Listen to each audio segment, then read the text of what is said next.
Good morning, everyone. This is Mukesh Sharma. I welcome you online classes of Guda International School, Guda Gorji. Dear student, today we are going to learn accounting equation.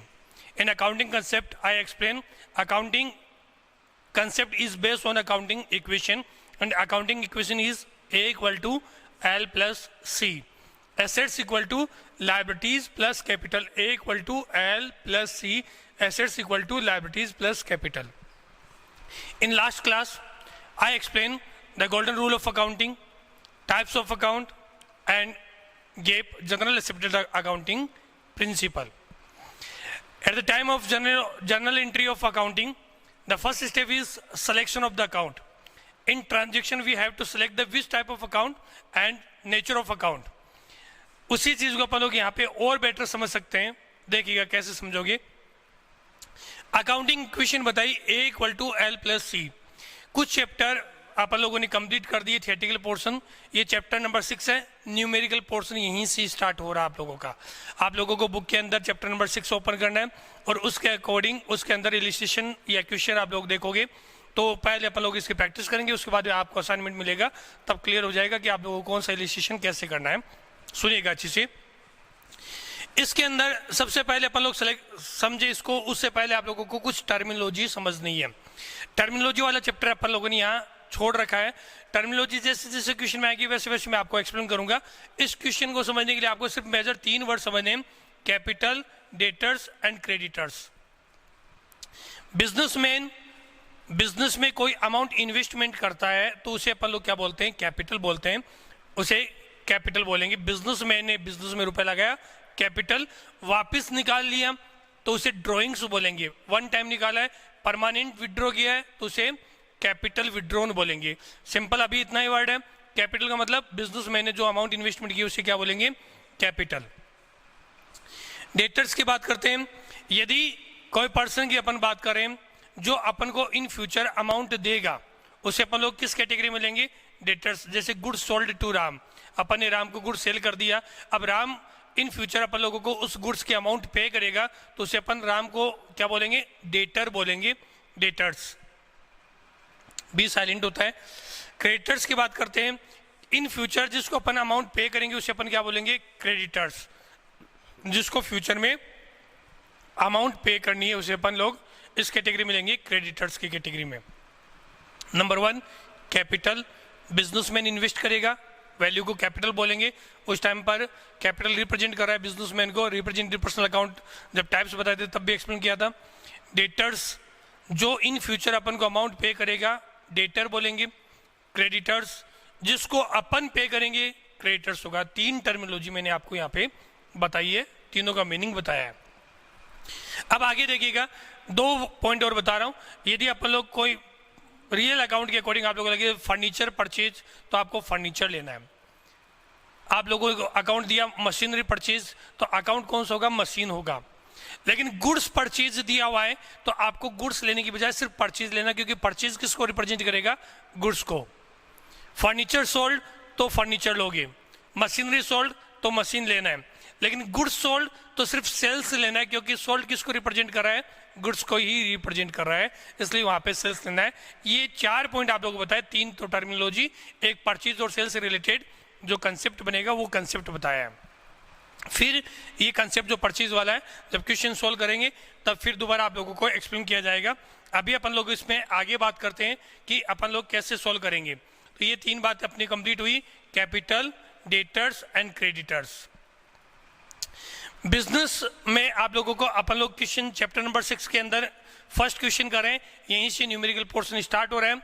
Accounting equation equal to A equal to L plus C. Assets equal to liabilities plus capital. इसको prove करना है. क्या ऐसा होता है क्या assets liability और capital के सम के इक्वल एसेट्स होती कि नहीं होती? इसको देखना है. इसका एक फॉर्मेट बनेगा. नंबर 1 है सीरियल नंबर, जिसके अंदर जो ट्रांजेक्शन उसके नंबर दिए 1 2 3 4 5 6 7 8 ये नंबर आएंगे. पार्टिकुलर्स जिसमें आप लोगों को ट्रांजेक्शन की डिटेल्स शो करनी है. एसेट्स यदि कोई एसेट्स दी हुई वो आएगी. Equal to liabilities plus capital. Liability और कैपिटल की बात दी हुई है तो आपको वो चीज इंक्लूड करनी है. लायबिलिटी क्या है, कैपिटल क्या है. अब क्वेश्चन के अकॉर्डिंग अपन देखेंगे. क्वेश्चन में फर्स्ट ट्रांजेक्शन दिया हुआ है, business started with cash. Business started with case. अब इसके अंदर आप लोगों को बिजनेस स्टार्ट किया केस के साथ। मैं बिजनेसमैन हूं, मैं बिजनेस स्टार्ट कर रहा हूं, मैंने बिजनेस के अंदर कुछ रुपए डाले हैं, उस जो रुपए डालूंगा उसे क्या बोलेंगे?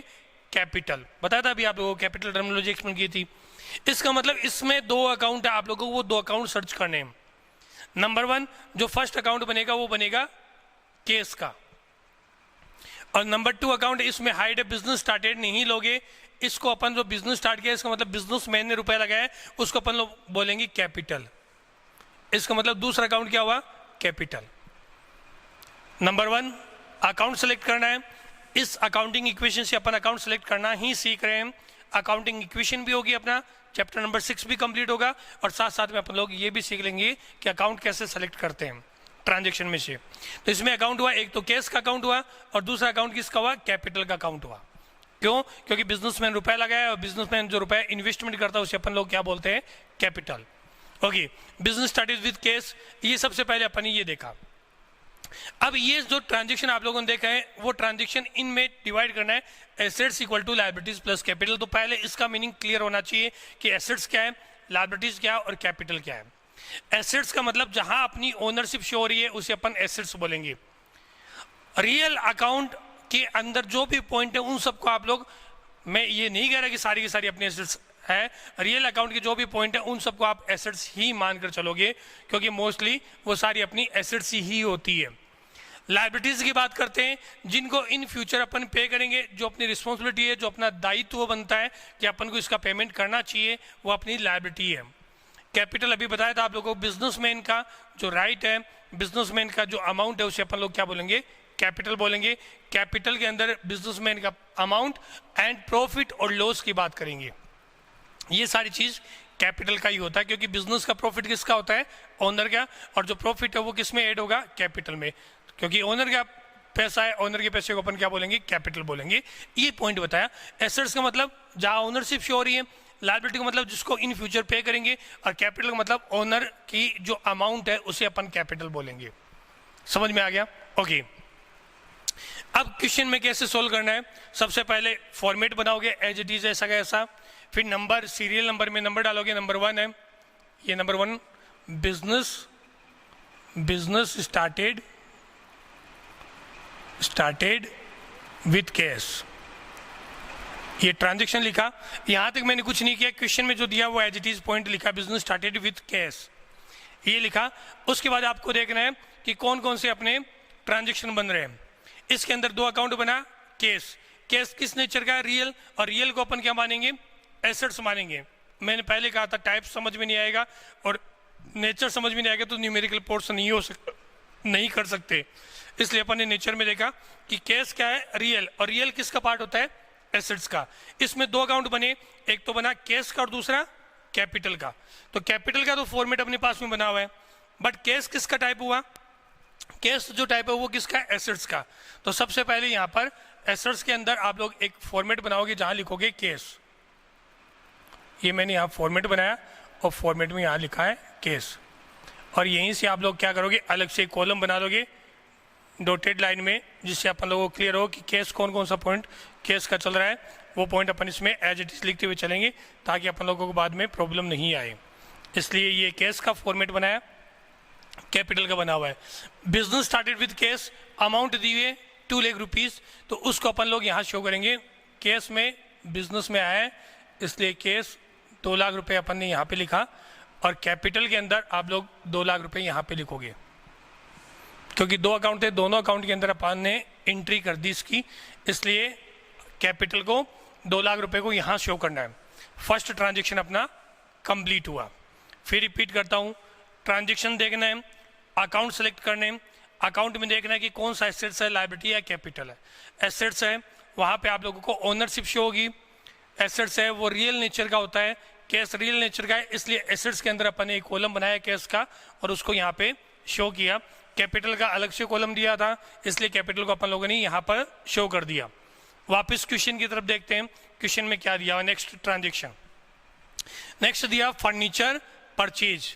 फर्नीचर परचेज किया, इसमें भी अब आप लोगों को 2 अकाउंट देखने हैं। एक तो अकाउंट हुआ फर्नीचर का, मैंने पहले बताया था एक अकाउंट हिडन है, फर्नीचर परचेज है तो क्या लेना है, फर्नीचर लेना है। मशीनरी परचेज है तो क्या लोगे, मशीनरी लोगे। लेकिन गुड्स परचेज है तो क्या लेना है, फिर परचेज लेना है।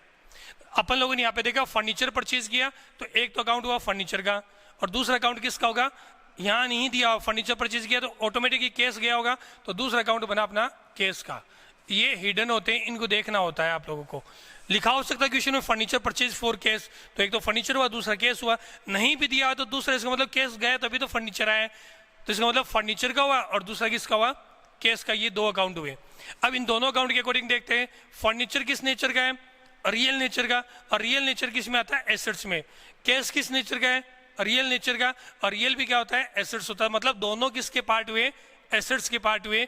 इसका मतलब आप लोगों को सेकंड ट्रांजैक्शन यहाँ लिखोगे, सीरियल नंबर सेकंड लिखा, second furniture purchase, furniture purchase किया इसलिए इसमें लिखा। दोनों अकाउंट किसके हैं, एसेट्स के, इसलिए केस का तो कॉलम पहले से बना हुआ है। अब मैं फर्नीचर का कॉलम और बना लेता हूं इसके अंदर, यहां लिखा फर्नीचर। ये फर्नीचर का कॉलम बन गया। जितने एसेट्स बनेगी उसके सेपरेट कॉलम बनते हुए चलेंगे, जैसे जैसे नीड होगी वैसे वैसे बनाएंगे। कितने रुपए का फर्नीचर परचेज किया है, 20,000। इसका मतलब 20,000 का क्या हुआ, फर्नीचर तो बिजनेस में आया, फर्नीचर परचेज किया तो, और केस बिजनेस से चला गया। तो आप लोग क्या करोगे, फर्नीचर है 20,000, उसको तो इंक्रीज करोगे। ये 20,000 फर्नीचर आ गया बिजनेस में, और 20,000 का केस अपने बिजनेस से चला गया। ये 20,000 आप लोग माइनस में शो करोगे। माइनस की वैल्यू को अपन लोग क्या करते हैं, ब्रैकेट में शो करते हैं। इस तरीके से आपको ब्रैकेट में शो करना है। तो 20,000 का अपना फर्नीचर गया, उसको अपन लोगों ने ब्रैकेट में शो कर दिया। ये फर्स्ट ट्रांजेक्शन हुआ। सेकेंड ट्रांजेक्शन हुआ। फर्स्ट और सेकेंड ट्रांजेक्शन जैसे ही कंप्लीट करते हो उसके बाद आप लोग क्या करोगे, इसमें और कोई ट्रांजेक्शन आया नहीं है, ना ही तो लाइबिलिटीज में फर्स्ट वाले में आया था, ना ही सेकेंड वाले में आया, ना ही कैपिटल में आया। तो इसमें अपन इस तरीके से दिखा देंगे कि इसमें कोई ट्रांजेक्शन नहीं है। जैसे अपना ट्रांजेक्शन कंप्लीट हुआ उसके बाद आपको एक लाइन ड्रॉ करनी है, ये लाइन ड्रॉ की, और यहां लिखोगे बैलेंस। बैलेंस 2 लाख का केस था, 20,000 का अपन ने 2 लाख में से माइनस कर दिया तो वैल्यू कितनी रहेगी, 1,80,000। यहाँ लिखा 180, ब्रैकेट वाली वैल्यू को माइनस समझेंगे, उसके अकॉर्डिंग एंट्री करेंगे। फर्नीचर 20,000 था तो फर्नीचर की वैल्यू लिखी 20,000। उसके बाद में लाइबिलिटीज में कोई वैल्यू नहीं है, डेज इक्वल टू है तो इक्वल लगा देंगे, प्लस का प्लस, और कैपिटल है 2 लाख तो यहाँ पे 2 लाख कैपिटल शो कर देते हैं। चेक करते हैं कि क्या अपनी अकाउंटिंग इक्वेशन प्रूव हो रही है। अकाउंटिंग इक्वेशन क्या है, assets equal to liabilities plus capital. Liability और कैपिटल का टोटल कितना हुआ, 2 लाख, और एसेट्स का टोटल भी कितना है, 2 लाख। अपन इसका मतलब सही है, अपन लोगों ने जो भी एंट्री की है वो सही की है। First transaction, second transaction, 2 transaction अपन लोगों ने यहाँ पर कंप्लीट कर लिए। अब बात करते हैं थर्ड ट्रांजेक्शन की। तो थर्ड ट्रांजेक्शन दिया हुआ गुड्स परचेज। मैं पहले यहाँ ट्रांजेक्शन लिख देता हूँ फिर एक्सप्लेन करते हैं। यहाँ लिखा goods purchase, goods purchase transaction लिखा। हर एक ट्रांजेक्शन के बाद में आप लोगों को बैलेंस कैलकुलेट करना है। स्टार्टिंग में फर्स्ट ट्रांजेक्शन के बाद वही बैलेंस आएगा, इसलिए कैलकुलेट करने की रिक्वायरमेंट नहीं है। फर्स्ट और सेकंड के बाद में बैलेंस आएगा, फिर हर एक ट्रांजेक्शन के बाद बैलेंस आएगा। इसका मतलब गुड्स परचेज लिखा, मैंने आपको बताया था फर्नीचर परचेज तो फर्नीचर आएगा, machinery purchase machinery, goods purchase तो परचेज लेंगे अपन लोग। अभी अपन लोग एंट्री की बात नहीं कर रहे हैं, अपन लोग अकाउंटिंग इक्वेशन की बात कर रहे हैं। यहाँ पर अपन लोगों ने देखा कि 2 अकाउंट कौन कौन से होंगे, एक तो हुआ गुड्स का अकाउंट और दूसरा परचेज नहीं होता अकाउंट। परचेज का जनरल एंट्री के टाइम पर लेंगे, फिर परचेज लेंगे, फिर गुड्स नहीं लेंगे, ये चीज़ बताई थी। तो एक तो परचेज का अकाउंट मान लेते हैं, तो दूसरा किसका होगा फिर, तो दूसरा अकाउंट होगा केस का। गुड्स परचेज किया तो केस गया होगा, तो इसका मतलब केस हिडन होता है, आप लोगों को देखना होगा। तो गुड्स परचेज है। अब गुड्स की बात करते हैं, तो गुड्स भी अपन लोगों के लिए क्या है कि एक तरीके से टेंजिबल है और रियल अकाउंट के अकॉर्डिंग आता है। तो अपन लोग यहाँ पे क्या करेंगे, रियल अकाउंट के अंदर, हालांकि ये रियल अकाउंट का पार्ट नहीं होता, मैं रिपीट कर देता हूँ, इसको अपन लोग एसेट्स मानते हैं क्योंकि अपने पास में आया है, इसलिए अपन लोग यहाँ पे शो करते हैं गुड्स। ये परचेज है और नॉमिनल का पार्ट होता है, लेकिन अभी अपन लोग अकाउंटिंग इक्वेशन कर रहे हैं, इसलिए आप लोगों को ये जो डिटेल दी हुई है उसी डिटेल के अकॉर्डिंग अपन लोग यहाँ पे शो करते हैं। ये गुड्स का कॉलम बनाया अपन लोगों ने, गुड्स परचेज किया और वो भी 50,000 का।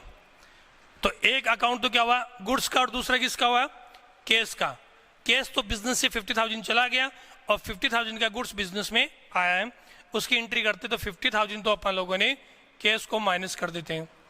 50,000 माइनस की वैल्यू को ब्रैकेट में शो करेंगे और 50,000 का गुड्स आया तो यहाँ पे अपन लोग गुड्स में शो कर देते हैं 50,000। ये अपन ने 50,000 यहाँ गुड्स में शो कर दिया।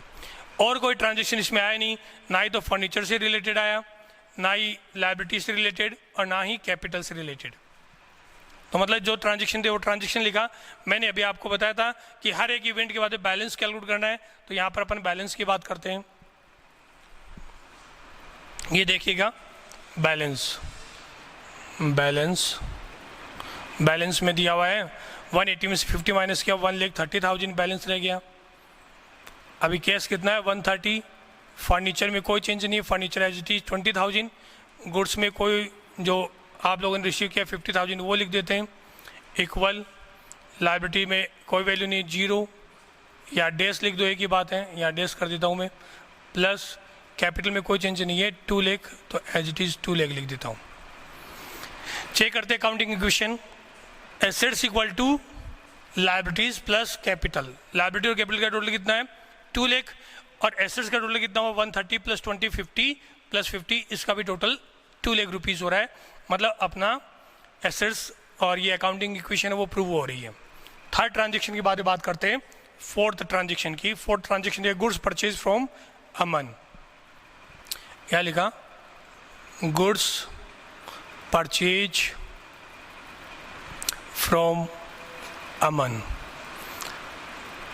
अब देखो इन दोनों ट्रांजेक्शन में क्या डिफरेंस है। इसमें दिया सिर्फ गुड्स परचेज, इसका मतलब अपन लोगों ने कैश में परचेज किया, किसी बंदे का नाम नहीं दिया हुआ। यदि किसी बंदे का नाम दिया हुआ है इसका मतलब अपन ने उधार में खरीदा है, क्रेडिट परचेज है, क्रेडिट में परचेज किया हुआ है।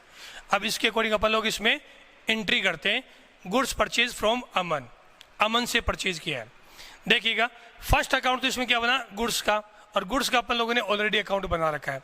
सेकंड अकाउंट किसका बना अमन का, गुड्स परचेज फ्रॉम अमन। अब आपको ये देखना है कि अमन को अपन लोग आज पे नहीं कर रहे हैं, क्रेडिट परचेज है इसीलिए नाम दिया हुआ है। जब किसी पर्सन का नाम दिया हुआ है तो उसको अपन लोग क्रेडिट परचेज मानेंगे। इसका मतलब अपन ने गुड्स परचेज किया अमन से, लेकिन क्रेडिट में किया, आज पेमेंट नहीं कर रहे हैं, इन फ्यूचर पेमेंट करेंगे। इन फ्यूचर जिसको पेमेंट करते हैं उसे बोलते हैं क्रेडिटर्स। स्टार्टिंग में मैंने आप लोगों को एक्सप्लेन किया था, टर्मिनोलॉजी वहां पर बताया था।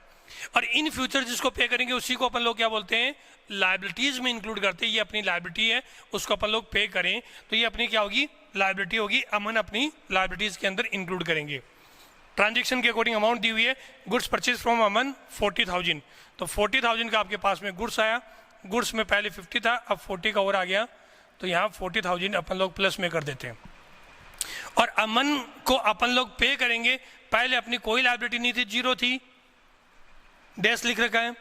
अब आप लोगों को 40,000 की लायबिलिटी बन गई, आपको 40,000 का पेमेंट करना पड़ेगा, तो यहाँ आप लोग क्या करोगे 40,000 शो करोगे 40,000, ये 40,000 लायबिलिटी है जो अमन को पे करनी है, वो अपन यहाँ शो किया। Transaction complete. ट्रांजेक्शन कंप्लीट करने के बाद बैलेंस कैलकुलेट करोगे।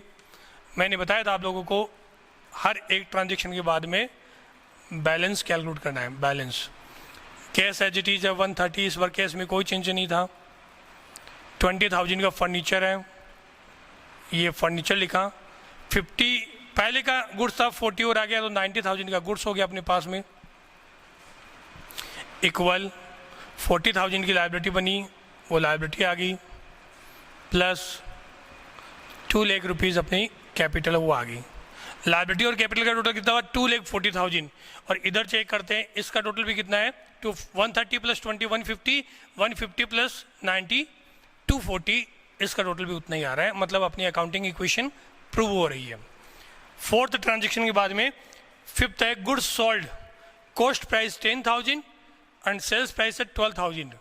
तो यहाँ लिखता हूँ गुड्स सोल्ड, कॉस्ट प्राइस तो कितनी है 10,000 और सेल्स प्राइस कितनी है 12,000। ये आपको समझाने के लिए लिख रहा हूँ, आपको सिर्फ इतना लिखना है गुड्स सोल्ड। अब देखिएगा आप लोगों ने क्या किया, 10,000 का गुड्स सेल कर दिया और सेल भी कितने में किया, 12,000 में। इसके अंदर कितने अकाउंट बनेंगे, कितने ट्रांजेक्शन होंगे? ट्रांजेक्शन तो एक ही है, आप लोगों के पास से गुड्स चला गया और उसके एवज में आपके पास में कैश आया है। गुड्स कितना गया अपने पास में, गुड्स गया है 10,000, तो गुड्स में से आप लोग 10,000 माइनस कर दोगे। ये गुड्स था 90,000, यहाँ मैंने 10,000 माइनस कर दिया। और जो गुड्स आप लोगों ने सेल किया है वो कितने में किया है, 12,000। मतलब कैश कितना है बिजनेस में, कैश आया 12,000, तो यहाँ 12,000 अपन लोगों ने कैश के अंदर प्लस कर दिया। 10,000 का गुड्स चला गया, 12,000 का। इस ट्रांजेक्शन में 2,000 रुपये अपना प्रॉफिट भी है। 10,000 का गुड्स गया है और एवज में कैश कितना है, 12,000। प्रॉफिट होता है वो किसका पार्ट होता है, सोचना ये प्रॉफिट किसका पार्ट होगा। यस, ओनर है, उसने बिजनेस में रुपया लगाया है तो उसकी कैपिटल है। वैसे ही प्रॉफिट भी किसका होता है, ओनर का। और ओनर की अमाउंट को अपन कहाँ शो करते हैं, कैपिटल में। तो ये जो दोनों का डिफरेंस बना 2,000, चाहे से प्रॉफिट हो या लॉस हो, उसको आप कहाँ शो करोगे, कैपिटल के अंदर शो करोगे। ये इस तरीके से इसके अंदर 3 जगह इसकी एंट्री करोगे, एंट्री की। अब इसका बैलेंस कैलकुलेट करते हैं।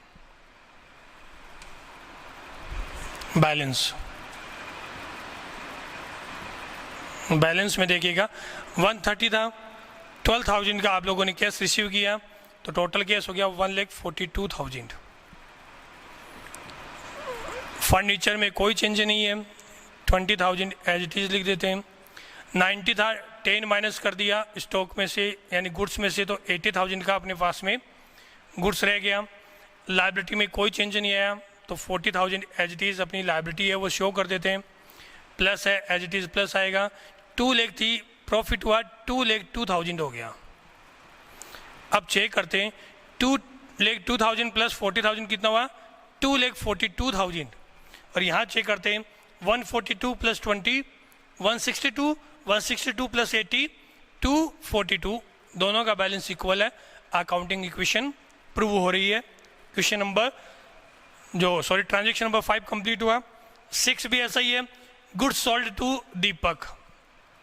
ये number 6, goods sold to Deepak. Cost price दी हुई है 15,000 और सेल्स प्राइस है वो कितने में किया आप लोगों ने, 20,000। 15,000 की गुड्स को आपने 20 में सेल किया है। पहले वाला था गुड्स सोल्ड था, मतलब केस में था। इस बार नाम आ गया गुड्स सोल्ड टू दीपक, तो मतलब दीपक को सेल किया आप लोगों ने। अब आप लोगों को क्या करना है, दीपक के अकॉर्डिंग एंट्री करनी है। केस नहीं आएगा इस बार। पहले यहाँ पे कोई ट्रांजेक्शन किसी पर्सन का नाम नहीं था, तो अपन इसको केस ट्रांजेक्शन बना। ये क्या है, क्रेडिट ट्रांजेक्शन है। फिर रिपीट कर रहा हूँ, जब अपन लोग इन फ्यूचर किसी से अमाउंट रिसीव करेंगे, आज आप दीपक को सेल कर रहे हो, इन फ्यूचर दीपक आपको क्या करेगा, इसके अमाउंट पे करेगा। तो दीपक अपने लिए यहाँ पे क्या होगा, गुड सोल्ड टू दीपक। दीपक की बात करेंगे तो दीपक क्या हुआ, डेटर हुआ। डेटर का मतलब क्या है, जो इन फ्यूचर अपन को अमाउंट पे करेगा उसे डेटर बोलेंगे।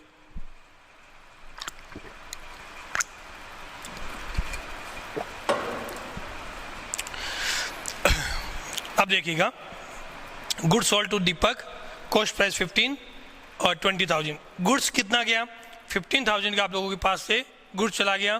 मैं यहाँ 15,000 माइनस कर देता हूँ, गुड्स चला गया। यदि कैश आता 20,000 तो कैश में लिखते हैं, लेकिन कैश नहीं आया। इन फ्यूचर कैश रिसीव करेंगे। इन फ्यूचर किसी से कैश रिसीव करते तो वहाँ ओनर है, अपनी ओनरशिप है। मैं आपके पास में आया, कैश आप लोग गुड्स लेकर गए थे मेरे से, फिर मैं कह रहा हूँ कैश पे कीजिए, आप नहीं दोगे, मैं कैश कर सकता हूँ आप लोगों पे कि आपने मेरा पेमेंट क्यों नहीं किया। झगड़ा कर सकता हूँ आप लोगों से, क्योंकि वहाँ मेरी ओनरशिप है। जहाँ ओनरशिप होती है वो क्या होती है, एसेट्स होती है। इसका मतलब एसेट्स में आएगा। एसेट्स में कैश का है, फर्नीचर का है, गुड्स का है, बट डेटर का कोई कॉलम नहीं है। डेटर बोल दो या दीपक बोल दो, मैं यहाँ दीपक ही बोल देता हूँ। तो दीपक का कॉलम बनाया। दीपक से इन फ्यूचर आप लोग 20,000 रिसीव करोगे, यहाँ 20,000 लिखा।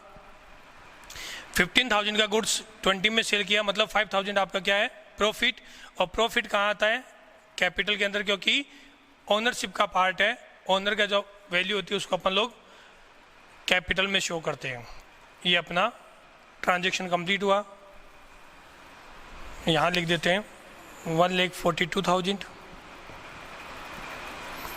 20,000, 80 minus 15 then 65, 20,000 equal 40,000 plus 2,07,000। Check करते हैं लायबिलिटी और कैपिटल का टोटल कितना हुआ, 2,07,000 प्लस 40,000, 2,47,000 इसकी वैल्यू हुई।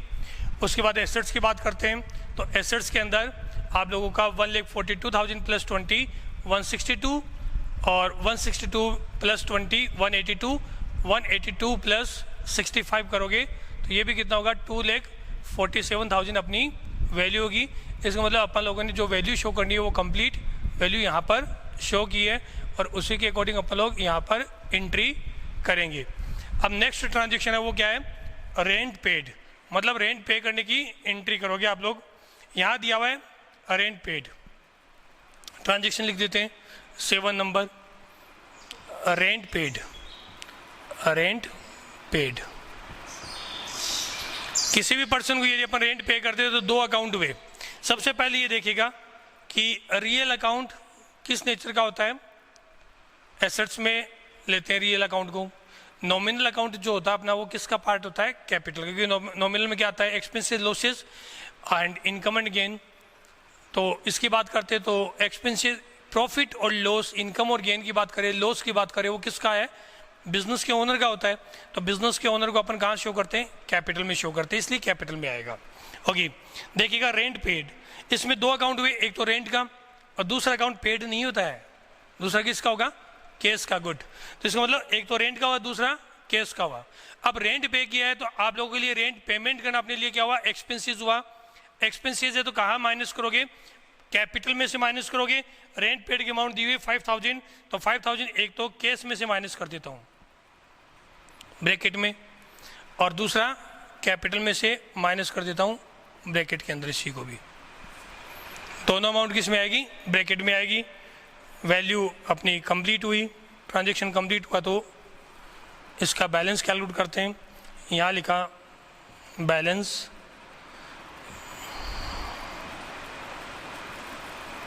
बैलेंस में देखो 142 में से माइनस किया तो 137,000 कैश बचा, 20,000 का ये एज इट इज है, 65 एज इट इज है, 20,000 एज इट इज है, इक्वल 40,000 प्लस 2,02,000। चेक करते हैं, 2 प्लस 40 कितना हुआ, 2,42,000। या 137 प्लस 20 तो ये हुआ 157 प्लस 20 177 प्लस 65 करते हैं इसके अंदर, तो ये भी कितना होगा, 2,42,000 वैल्यू अपन लोगों की यहाँ पर आई है। नेक्स्ट सैलरी पेड वाला भी देखिएगा, 8.m सैलरी पेड।